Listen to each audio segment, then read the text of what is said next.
So I just want to show you how to do the little gap at the back of that Time to Shine top. There are various ways of doing this. My favourite method is always to have a back seam, and I've finished it with an overlock, or if you haven't got an overlocker, you can just neaten it, tuck it under, do a very tiny little hem there, and then, but the key is do it separately rather than all in one, so that you can actually press these seams open. Because what you then get is, as you can see, I've carried on pressing right up to the neckline, and I've continued on and pressed into the facing as well. Now, the original facing on this pattern was shorter and it came up to here. I've made this facing longer because I wanted a slightly bigger gap at the back.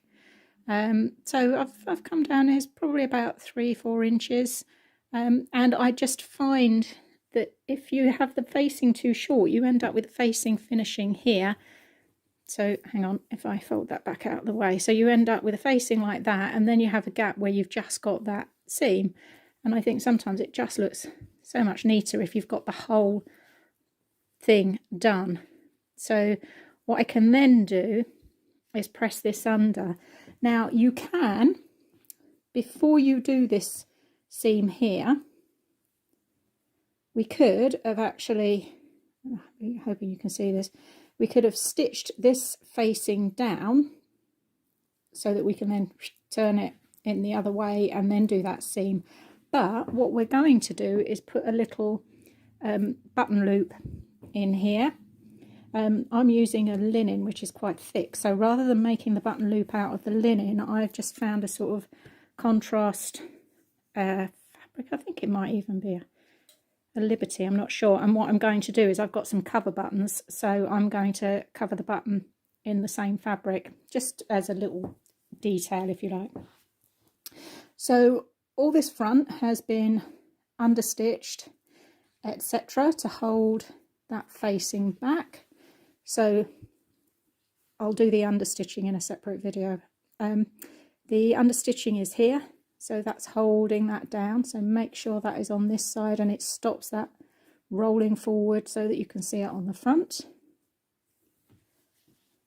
And then I can tuck my little loop in so I can see it.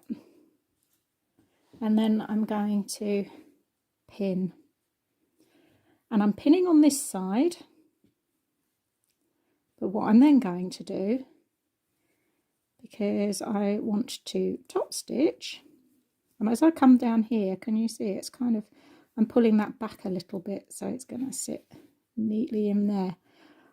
I'm going to top stitch this round on the front because I want to top stitch down here and across here and up here, so that means that little bit there has got just a bit of extra welly when it's being pulled on and off over your head. Okay. So exactly the same on the other side. So whatever shape neck you're doing, or if you've got, for example, a top or something where it's done, maybe it's put in a zip or something. Sometimes when you look at a pattern you think, well, that zip isn't actually necessary, and I'm a great one. I don't put a zip in unless it's completely necessary. So sometimes just by doing this little gap at the top and a nice, because you can then pick a really nice statement button that can be seen at the back, you can change the facing to whatever size is going to suit your purpose, if you like. Okay, so again, that one I would pin in place, and then I can stitch that butt. And I'm going to need to lift the camera up for this so that I can turn it to the other side. When you are top stitching, the clue is in the name. Okay, so this is the side that I want to actually be stitching on. Okay, and now look, I can't see the pins, I can't see the heads of those pins, so all I do is take them out and move them to the side where I can see it. And I often do this when I'm doing the hem or something like that. I just move those pins so that I can actually see exactly where they are on the top, because I've said it before that the top stitch from your sewing machine is always much neater. So we can go along here and then across here, and maybe go across twice and then come back up on there.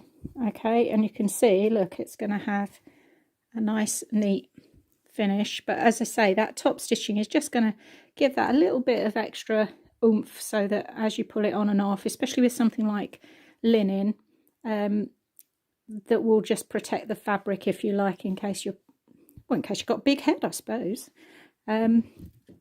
But as I say, that will then give it a really neat finish at the back.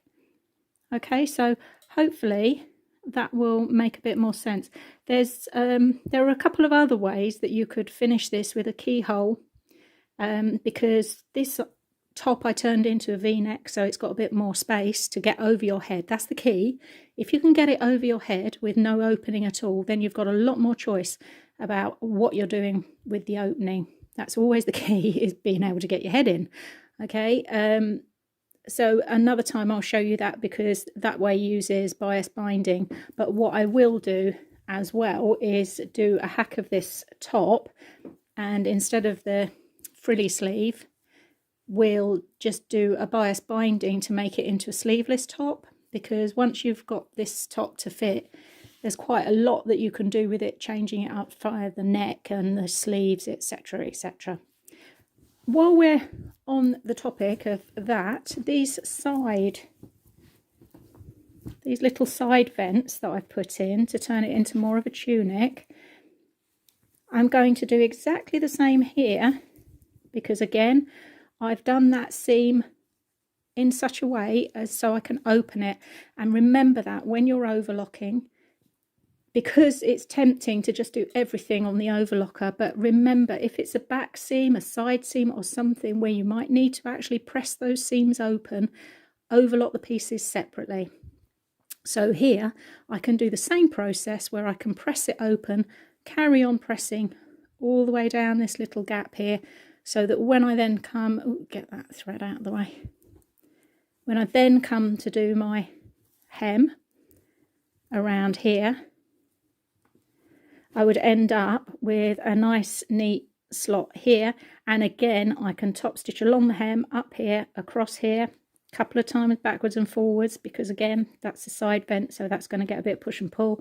And if I can lay that out right, there we go. Oh, I haven't done the, I would measure the hem so it was even, because that would look much better. There we go.